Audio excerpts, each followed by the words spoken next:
মাকে একটা দারুণ স্বাদের মাছের রেসিপি করে খাওয়ালাম। চলো দেখে নাও রেসিপিটি। প্রথমেই মাছের পিসগুলোতে নুন, হলুদ আর লেবুর রস ভালো করে মাখাবো। এবার কড়াইয়ে সাদা তেল ভালো করে গরম করে মাছের পিসগুলো একে একে ছেড়ে কড়া করে ভেজে তুলব।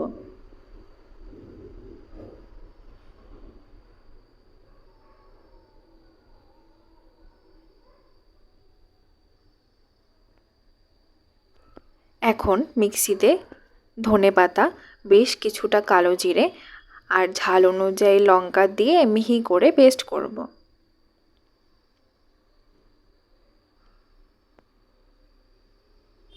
এবার মিক্সিতে আদা, রসুন, পেঁয়াজ, টমেটো আর সামান্য জল দিয়ে আরেকটা পেস্ট বানাবো। মাছ ভাজার তেলেই ফোড়নে দেব কালো জিরে আর শুকনো লঙ্কা। এবার সমস্ত বাটা মশলা, নুন, হলুদ আর সামান্য চিনি দিয়ে কষবো।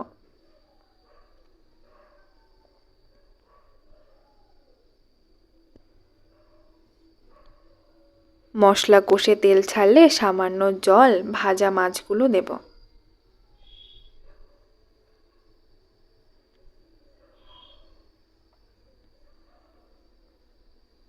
ঝোল ফুটে গা মাখা হলে নামানোর আগে বেশ কিছুটা কাঁচা সরষের তেল দিয়ে নামাবো।